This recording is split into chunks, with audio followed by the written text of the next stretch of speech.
Right. Oh, girl. What are we talking about?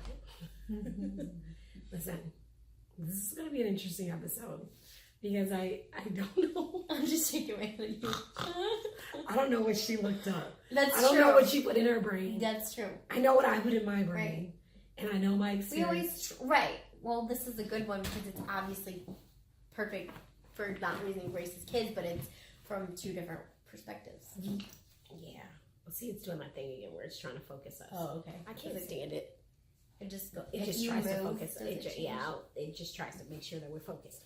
So, we're talking about how not to raise racist children. Which I think is a very important topic, especially now. Yeah. With race being made, I mean, with who's in charge of the country and a lot of the conversations that are having, I think we no longer, as white people, have the privilege of saying we're all equal. Racism was a thing of the past. Yeah. That's some of the research that I have, we'll bring up later on, but how that's actually detrimental. Yeah. Coming from, we're like slow talking. I know, but I don't know, why is this one hard? Well, I'll tell you, because people are very, when it comes to children, it can be very touchy. Sure. I know that there are certain people that I can take advice about my kids from, and certain people I'm like, don't talk about my kids. Yeah. That's understandable. It's like your pets. Like your cats, you may have a cat home. Right. And somebody like, oh, just give your cat this. Do it. And you're like, no. That wouldn't work for my babies. It's because it can be difficult. And when we talk about race, we know that we both know, just based off of experience, that we have to start this young. And from the research I saw, it's like age of 5, children are aware of race, already. And they're aware of like social standings. They're aware of the way we treat people. Yep. They're already figuring this world out. And so how do we talk about this from a point of it takes a mature adult to be able to do these sorts of things? To navigate this. Yeah. And it's more so than just saying everyone's equal. Yeah. It takes more than that, I think. We all bleed red. But this is what's interesting. I think we're millennials. I'm not a parent yet, but I will obviously be a millennial. But you are a mothering person. That's absolutely true because all my friends have kids, so I am around them in essence, And so, you think about these things, and it's a complicated thing. And so, some of the research that I was seeing was really interesting. I was saying that it's not enough to just talk about race. It's not enough to say, well, racism exists. And so some of I got this from a New York Times article. It said, studies have shown that generic messages about equality are not effective in countering racial socialization. Okay. Yeah. So break that down. What does that mean? So that means more than saying we're all people, we're all human, we all bleed red. It means what they're saying. So there was a study done of families that there was like 36 children, and about half lived in like all white Midwestern towns, and then the others lived in more urban areas where they were around children of different colors. What they found was that the kids that were in diverse neighborhoods, they knew of what racism was from a young age. They knew that they were racially different, and they were open to talking about it.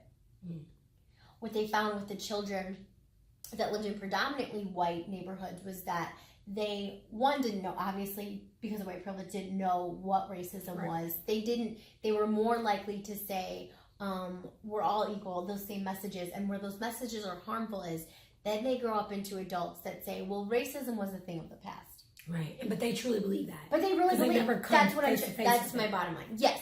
And so we're not putting it on these parents, we're not even putting it on these children, but it's just realizing that it is actually harmful to just say things like, like all the things we just listed. And so we really need to, there's two things, have our children in diverse experiences, but then also, and our parents know this, but your children are watching you from a very young age. So say they will, it's not even just your words, it's your actions or the way you respond to the news, or even something they pointed out, an opinion article that I was reading said, this is a white woman, she's like, sometimes I just want to turn the TV off and not talk about the issues because it's not easier, but it's something, and she's like, but I know that's detrimental to my kids. Yeah.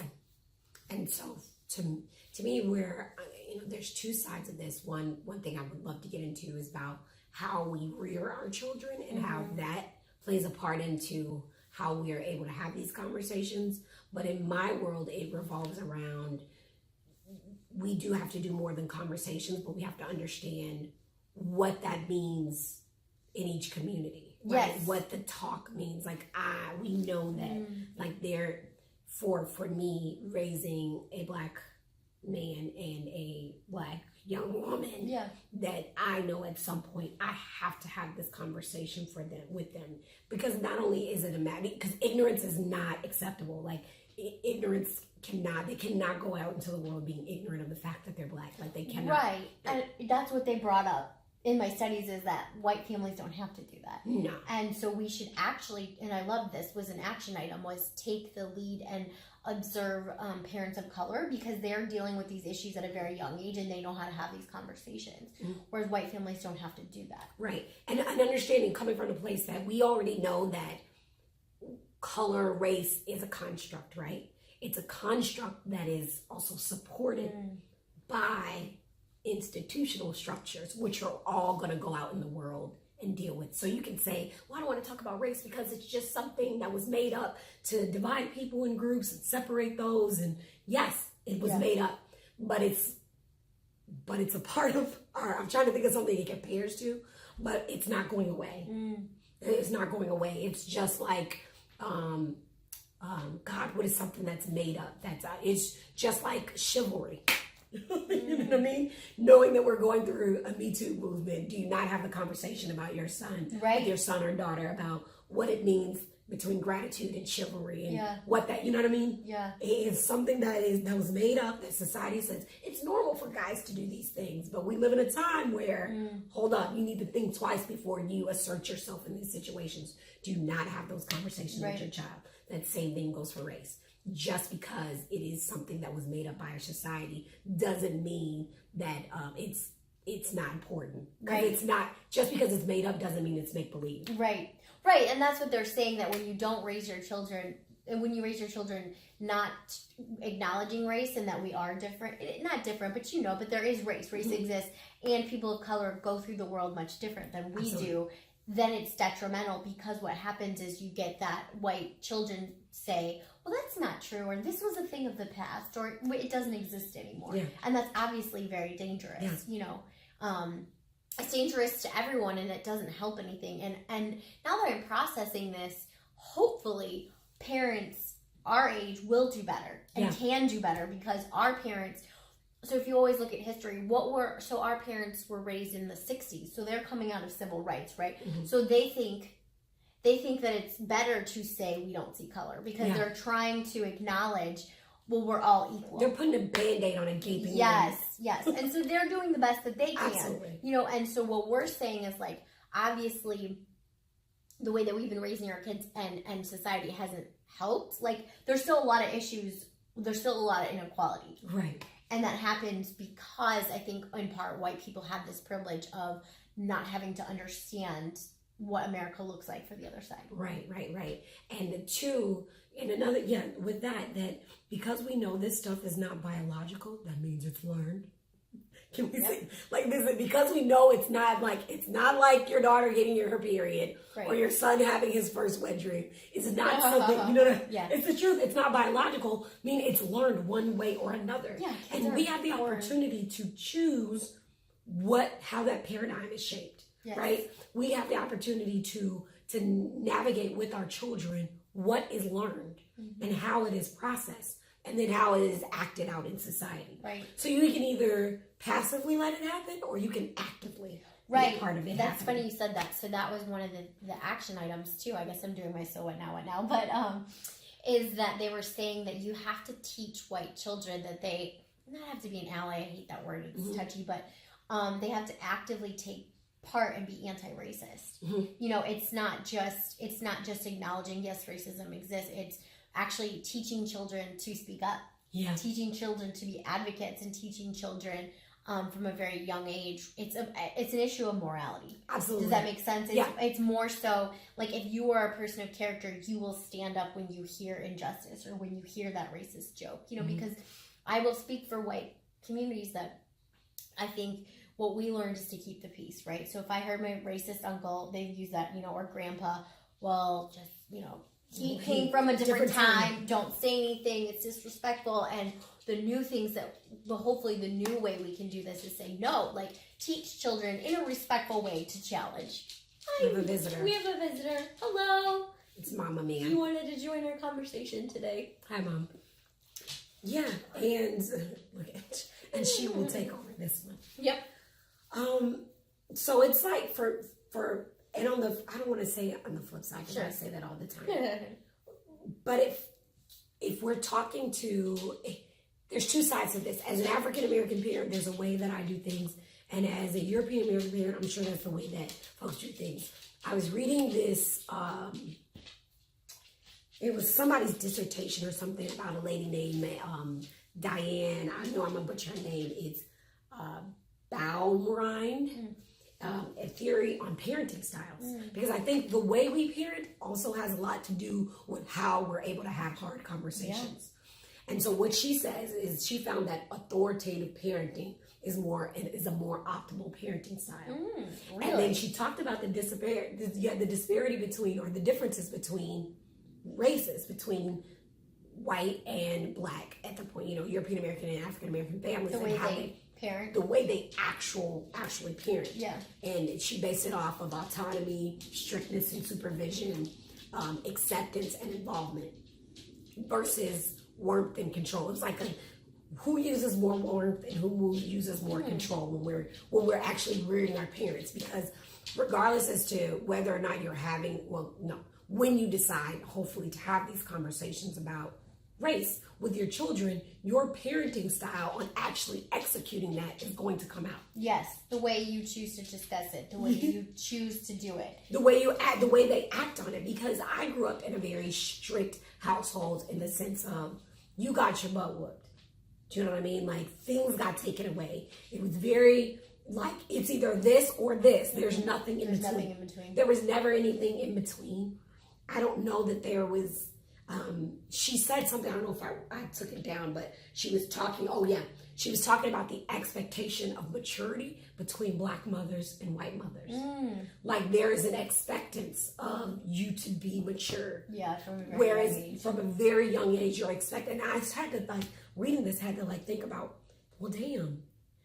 I say this to you all the time. Like, I know I had to take my child's childhood from him because I had to talk about race. Right. He could not be in spaces and not understand. Yeah, he had to understand the world. Yeah. Right. And so there should have been a level of warmth there too, which I don't think I gave to him. But for me, it was life, and it's like, this is life and death. This is sink or swim. This is thrive safety or not. Yes. Yeah. No, but it's about your opportunity to be somebody in this world.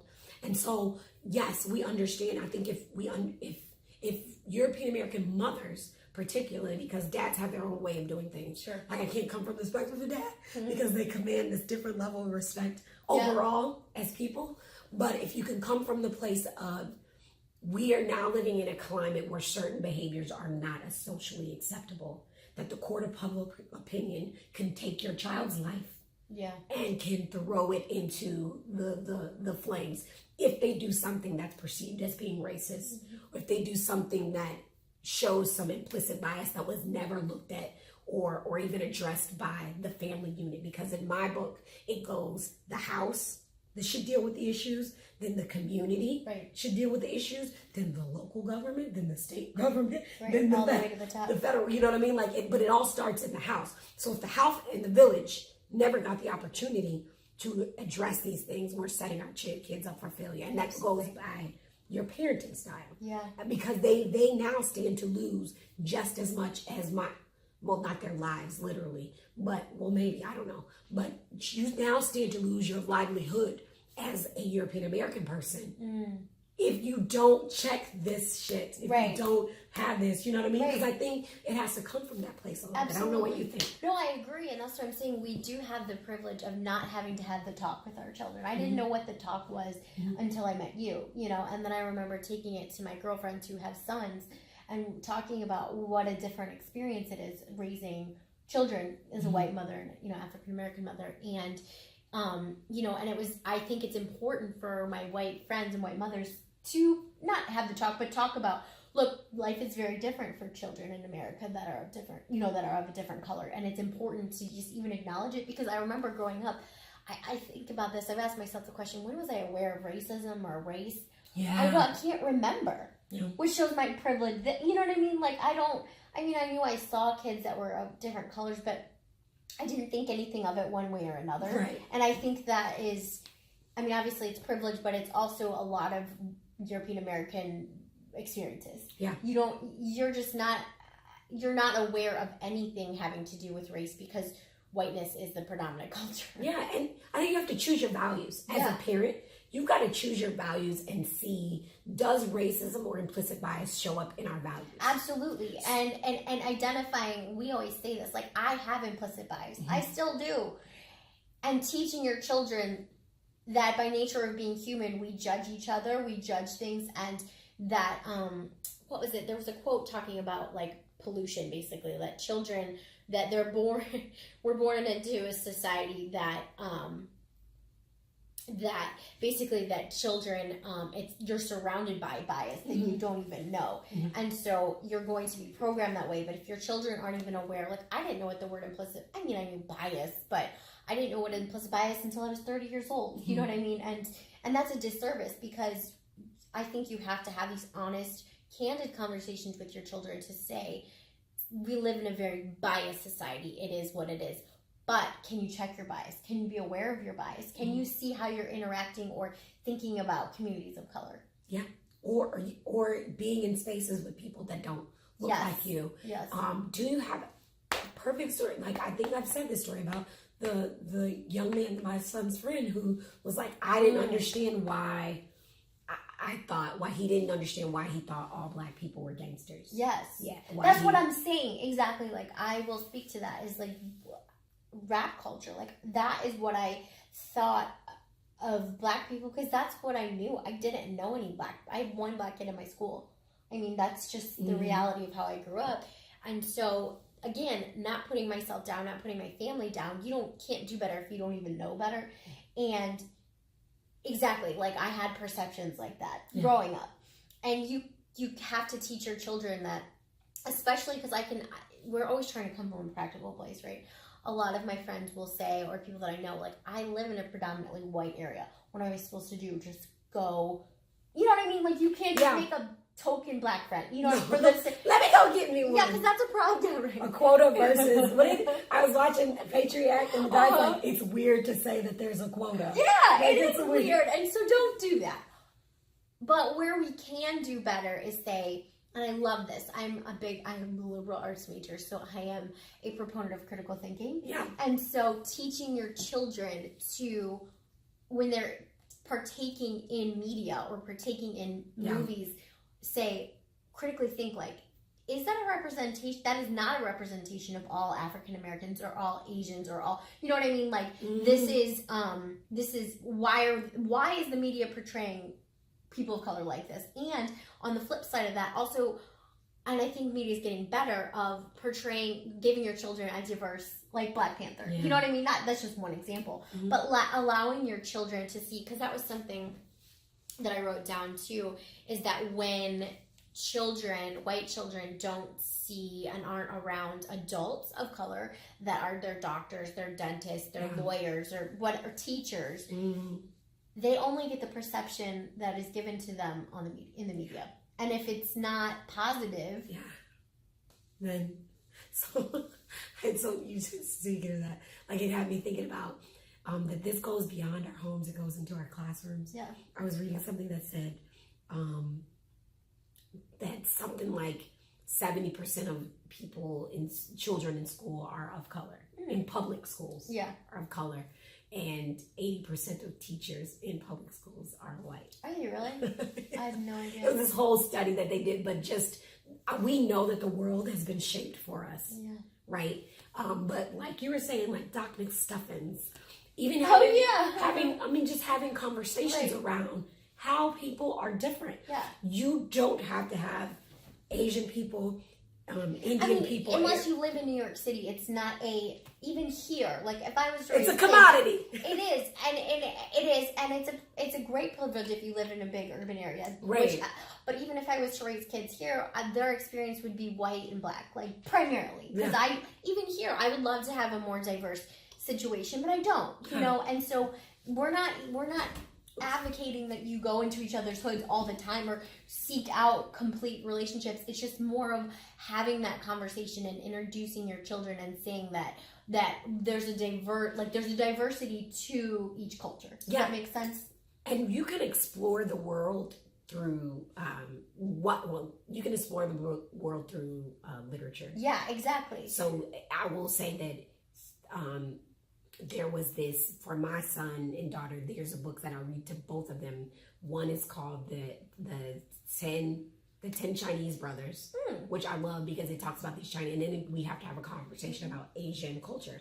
And then there's one called the Warrior. I have them in my thing, but it's the Warrior something about a Japanese little girl who is like this warrior princess. You know what I mean? That it doesn't just have to be sit down. Let's talk about. Yeah, you're white. Absolutely. That's a very good point. It's not like you're white. This is all the terrible things that white people have done, because there's also no help in that either. No. Because then that just breeds guilt and shame, and those emotions don't tend to make you act. They just tend to make us withdraw, and we see that in adults. We see when we feel guilt and shame around race, we just don't talk about it. We don't talk about it. We avoid it. And on the other side of that too, as a mother of a non-white mother, I too have to teach my children about not being biased. Like because that is a human experience. That we can use that to there. It is. I have my own sets of knowledge and experiences with white culture that have caused me to think a certain way. It have hurt me in a lot of ways. And I have to be really careful about not raising children that are like, F them white people. Do you know what I'm saying? Sure. I have to, that is a whole that's a detriment to them in the sense that would hurt relationship. You know what I mean? Like genuine friendships or relationships that they may make, because it would skew their view of things. Absolutely. Yeah. And I'm doing that while trying to keep them safe. Do you know what I'm saying? That's a hard line to walk. Absolutely, because remember, ignorance is not acceptable. I don't want them, because you can't. It's almost like dealing with. I don't know if I told you this. My son, I got an email from his teacher that he would not stand for the Pledge of Allegiance, and the school's policy is that you at least have to stay and you don't have to say it. You know what I mean? Like, because he's cognizant of what's going on in the world. Because he doesn't believe that it's liberty and justice for all. And I said, I get it. I understand. I respect where you're coming from, but I also want you to understand that you are a child. And that you are. I thought you were talking to the school. You're talking to your son. Yes, I was talking to my son. Yeah. Because he has a homeroom teacher, and it's a matter of helping him. Like, he sees us do the work. You know what I mean? They've heard our podcast. They know what we do. And I always wonder how they interact with what we do or what their thoughts are. So they know. I mean, I think they have an understanding of that something's not right with the world. But then, too, you're also a child. Yeah. And you're trying to navigate these things that you may not have a full picture of. But the thing about the 12-year-old is that he will find the full picture and establish his beliefs. So I'm trying to teach him not to be biased, because on top of him not standing for the pledge, on top of him not standing for the pledge, I go to his parent-teacher conference, and the way his school has it set up is that everybody, all the teachers come to one table, your name's at it, and any teacher that wants to speak to you can come to the table. So I have all these teachers sitting at the table with me. And, one teacher that was different from the others, he came and left, and then he came back. And then there was one teacher that wasn't there. So he has 8 classes. 6 of his teachers are sitting in front of me, all white women, all with the same issues with him about his behavior in class. Then you get the one black science teacher who's a man. I don't have any behavior problems on him. I just want him to do this one assignment that he's missing. When am I going to get it? And then his course teacher, who was a black woman, she didn't even come because she didn't even have, do you know what I'm saying? So that triggers something to me to say, okay, do you feel like you can try these women because of them being white women, or is it that too? It goes back to that parenting style of they take a kinder and gentler approach to him across the board when he needs a little bit more sternness. So it's like I have to. Oh, that's so interesting. Yeah, because I don't know what it is. Is it bias? Because I know. Is it their bias or is it his bias? Is it both? Is it again the way that because the study that the Diane whatever I can't think of her name did says that the white parents were more permissive and more warm and more allowing to stick more boundaries, and he's not used to that. Is it that, or is he saying I could try these white women? I could try them. You know what I mean? Yeah. Just like the do-rag with the culture and the black thing. Yeah. So what do you try? What is that? When he French class? Oh yeah. Tell the story. So you don't know, he went to French class with his do-rag on and told him the night before, do not wear your do-rag outside of the house. Yeah. Only to sleep. I mean, because that's just not appropriate. It's not fucking appropriate. Yeah. Okay, I know the kind of guys that wear do-rags outside the house. You're not going to be one of them. And he wears his do-rag to French class. Was he just trying to cut up or like? I don't know, but he was trying this woman. That's what I feel like. So she says you can't wear a do-rag unless it's for religious purposes or... Yeah. And then as he's taking it off, she goes, are you wearing it for a religious purpose? And he says, yes.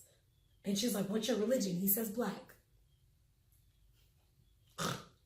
What a little, like... Stinker. Yeah. He's a little stinker. But that's what I'm saying. Between how I did write this, between him doing the pledge and noticing the way we've gotten treated sometimes. Because he's like, Mom, why are they? They notice things that ignorance is not acceptable. And it is a matter of life. But how do we to stretch that across to the other side for European American mothers and fathers to say that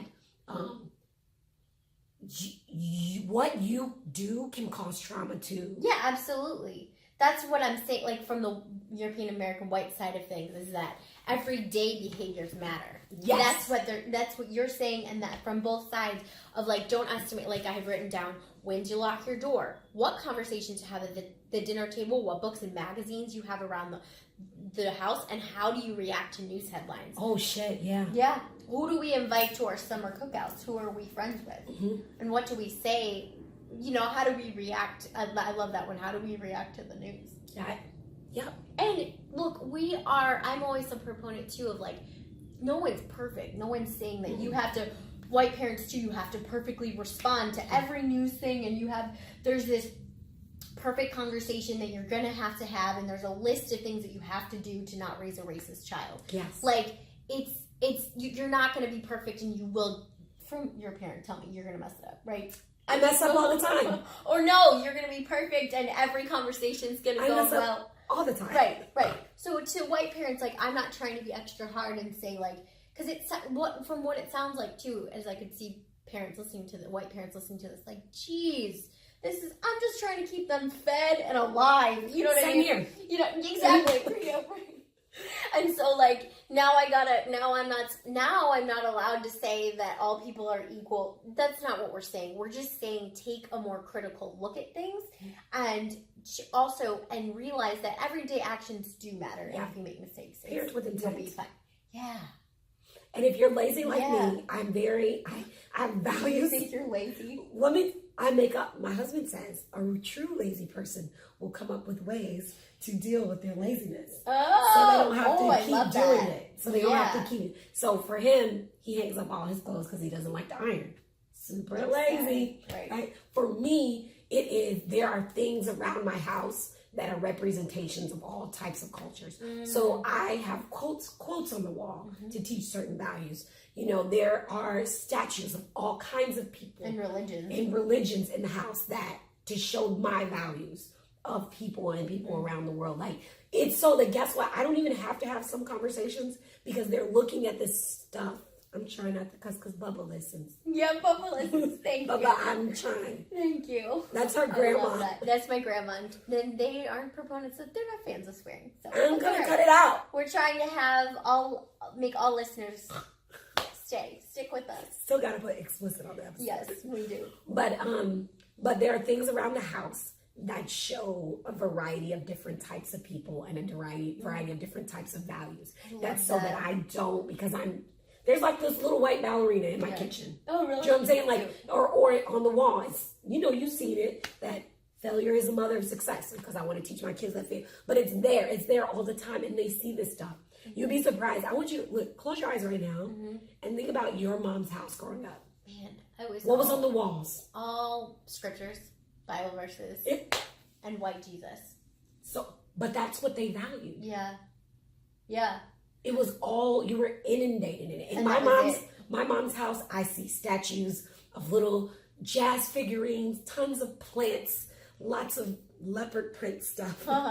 Do you know what I mean? And little quotes on the wall that said that were either scriptures or things like that. But I know where her values lie based off of how our house was set up. I love that. And I love what you're saying with values, because I think something that's so important that you could do that's very easy is showing beauty and difference and in culture. You know what I mean? That's how we always say appreciate, right? So you can, that's a great way to teach diversity, is to appreciate different things, like what I love, like from different religions. Like there are things in Islam that you could value because there are just tenets that are applied to children, or Buddhism, or and or food from different cultures. You know what I mean? I love that.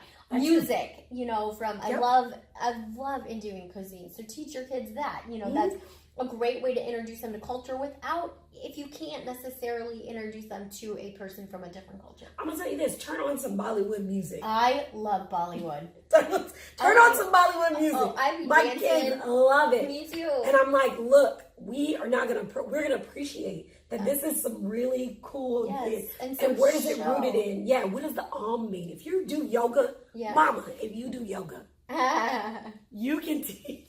Your daughter loves yoga. Oh, she loves yoga. Yeah. But understand what yoga is rooted in, and what culture brought that to us. And what religion and what value is it. And because instead of just saying for white people, so just saying all people are equal, we'll take it a step farther and instill a love of culture, a love of diversity, and a love for different people in your children from a young age. Hello. Because I was not exposed to different cultures. That's why I'm so obsessed. That's why I love our podcast. I'm hungry to take in different religions and cultures and people, because I was starved, and I truly believe that. I think that white families, that if we're not exposing our children to different cultures and religions, you're starving them. Yeah. Because think about it. I mean, we are close friends, and think about how many amazing things that have happened out of our relationship. Yeah. But if I stayed in all white spaces, think about what you miss out on. Yeah. Think about what bias, what you're starving your children of by not teaching them, or not even just exposing them to different cultures. Yeah, and know that the world is going to expose them to so many different things, and that we as parents have the luxury of, or the privilege in a way, to navigate that with someone who's a blank slate. Yeah, we get to do that. You can program that. Yeah, you can program it, and that's not to say that they'll take everything away. They're their own people, because they absolutely their own people. But in my mind, I know that if we're talking about present day, and we're talking about the things that we're seeing in our society, because you mentioned headlines, and this came to me, that the woman who thought a 9-year-old sexually assaulted her is somebody's daughter. Yeah. Do you know what I mean? Right. And now that child has a paradigm that needs to be shaped about white women. Right. Right. Or the kid, or the guy, the two European American children that were in the car with the guy who was babysitting them. That guy. He was black and he had 2 white children. Their minds are now, they're having to deal with race. Yeah. And those were literally somebody's child. And their baby, from the white kid's perspective, their babysitter or child care provider was black. And what's wrong with that? Exactly. That's what I'm saying. Now they have to have that conversation of, because to them it was just, they loved him, I'm sure, and they loved, their babysitter. And now it's like, wait a minute. Now it's a message of, it is bad to be black. Yeah. It is dangerous. You know what I mean? Or black is bad. Yeah. And it's I would say, as a black person, it is a whole nother channel, which is why I say this is not that hard. It just takes effort. And I'm gonna say that. Right. It takes effort. Right. But coming from a place where I am literally fighting my own, when I try to get my family on board to have these conversations, to talk to European Americans that know that on the other side of the fence, it is super hard when you've seen police brutality, right? When you've witnessed harassment or been a part of that harassment, it's hard to have those conversations to say that there are good white people in the world. Yeah. And get people to believe it. And get people to believe it. And on the flip side of that too is like it's unfortunate, but if white kids are only exposed, so like say if you live in the suburbs, you know, something that was always taught to me is that Cleveland was dangerous and it was primarily black, right? So you are being fed messages and you don't even realize it. So, and it's also, I'm thinking about the way I was raised, it's very confusing to grow up and say all people are good, all people are, you know what I mean, we're all people, but then be told the message that, you know, that, well, the city's, you know, you have to unpack that the city is, well, it's primarily black and then it's dangerous, but we're all good people, and then, or be told that black people are primarily on welfare, or, you know what I mean, or lazy, or, I mean, I don't want to be offensive, but those are just things that we're saying. Yeah. And so when we're sending, don't think the kids aren't seeing the signals. They are, and that's what I'm saying. It's actually super confusing to unpack that. Wait, I thought you said that we were all equal. I thought we were all not good, but everyone deserved to be treated the same. You know, and then you're unpacking, wait, but you're also giving me the message that negative stereotypes about whether people and they don't balance it by saying, yes, there is crime in the black community, yes, there is welfare in the black community, but then you're not seeing the entire other picture because you're not exposed to anything else and you're not giving them a fair representation.